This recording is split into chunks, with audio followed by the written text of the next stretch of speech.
जाएगा सुदृढ़ ग्राम। ठीक है, तो अब हमारे पास रूरल डेवलपमेंट की बात आई है, तो सबसे पहले जल जीवन मिशन जो हमारी एक केंद्र प्रायोजित योजना ही है, जल जीवन मिशन, जिसमें 2024 तक बाय 2024 हर घर नल जल का जो हमारा कॉन्सेप्ट है उसको लागू किया गया है। तो इस पर बेहतरीन से काम किया जा रहा है और उसके लिए भी बजट में एलोकेशन किया गया है। और अभी आपको पता हो कि गुजरात और गोवा देश के पहले ऐसे राज्य बन गए हैं जहां 100% गाँव में हर घर नल जल पहुंच चुका है। और मध्य प्रदेश भी लगभग 60 से 70% अपने लक्ष्य को पूर्ण कर चुका है। By the end of 2024, December 2024, all India will achieve this target. For this, there is a allocation of 7,331 crore rupees, 7331 crore रुपए का प्रावधान है। प्रधानमंत्री आवास योजना जो शुरू की गई थी आवास विहीन परिवारों को आवास की सुविधा उपलब्ध कराने के लिए, तो आपको पता हो पीएम आवास में 2 पार्ट हैं, एक अर्बन और एक रूरल। यहाँ पर हम बात कर रहे हैं रूरल की, तो रूरल के लिए लगभग 8,000 करोड़ रुपए का एलोकेशन किया गया है। इसका लक्ष्य था लगभग 2022 तक प्रत्येक व्यक्ति को लगभग देश में घर उपलब्ध कराना। जिसके पास घर नहीं था, ऐसे 5 करोड़ घरों को बनाने की बात की गई थी। लेकिन बीच में हमारे 2020 से 2022 तक का जो दौर था, कोविड ने डिस्टर्ब कर दिया, इसलिए हम इस टारगेट से चूक गए हैं। लेकिन जल्दी इसको पूर्ण कर लिया जाएगा। और जो हमारे यूनियन का बजट है वहां भी प्रधानमंत्री आवास योजना के फंड में लगभग 44% को इंक्रीज किया गया है। तो इस बार फोकस रहेगा इस पर।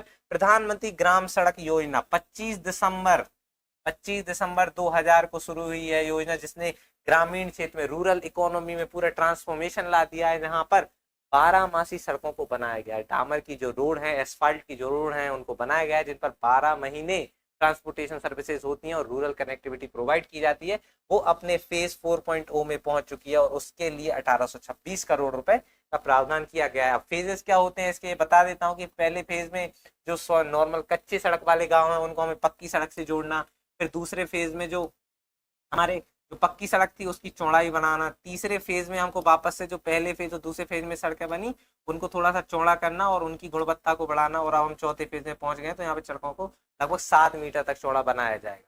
ठीक है, तो पीएम ग्राम सड़क योजना देश की एक बहुत ही क्रांतिकारी योजना, इसके लिए लगभग 1800 करोड़ की फंडिंग की गई। निर्मल भारत अभियान इज क्वाइट लाइक स्वच्छ भारत अभियान। यह हमारे जो भारत निर्माण का जो कॉन्सेप्ट था उस समय शुरू किया गया था। निर्मल भारत अभियान में ही जो है कि हमें शौचालय बनाने थे, स्वच्छ एवं निर्मल बनाए हेतु तो चलाए जा रहे कार्यक्रम, लेकिन इसको अब हमने जाकर मर्ज कर दिया है किसमें, स्वच्छ भारत अभियान में। तो हमारा 2 अक्टूबर 2014 को शुरू हुआ था। ठीक है, राष्ट्रीय आजीविका मिशन, इस पे हम पहले ही बात करके आ चुके हैं। डे नेशनल लाइवलीहुड मिशन उसी का पार्ट है, उसी में 660 करोड़ रुपए का प्रावधान किया गया युवक युवतियों को स्वरोजगार के अवसर उपलब्ध कराने के लिए। जैसे मैंने बताया था कुछ साल पहले जो ग्रामीण क्षेत्र में ग्रामीण सड़क योजना ने सड़कें तो बना दी और गांव के लोग शहरी जो आसपास के शहर हैं, बस्तियां हैं, उनकी अर्थव्यवस्था से जुड़ रहे हैं। तो ऐसे लोगों के लिए ट्रांसपोर्टेशन सर्विसेज के लिए सरकार ने इसी योजना के तहत ई रिक्शा उपलब्ध कराए थे। तो जो ई रिक्शा थे उन लोगों को रोजगार भी उपलब्ध कराया, गाँव को शहरों से भी जोड़ दिया। तो इस तरीके से जो हमारा एनएलएम मिशन है काम कर रहा है और कई क्षेत्रों में काम कर रहा है। इसमें एक और नया कॉन्सेप्ट आया है कि एनआरएलएम में हम बैंक करेस्पोंडेंट बना रहे हैं। बैंक सखी की एक अवधारणा आई जिसमें स्व सहायता समूह से बैंकिंग लेन देन के लिए कोई भी एक बैंक है अपना पार्टनर बना के बैंक सखी को बनाता है। बैंक सखी बैंक की सारी जो ट्रांजेक्शन की सर्विसेज होती हैं वो डायरेक्ट सेल्फ हेल्प ग्रुप को प्रोवाइड कराती है। और इसका फायदा ये होता है कि महिलाएं स्वयं से वित्तीय साक्षर, फाइनेंशियली लिटरेट तो होती हैं और फाइनेंशियली इंडिपेंडेंट भी होती हैं। ठीक है, अब आगे आते हैं।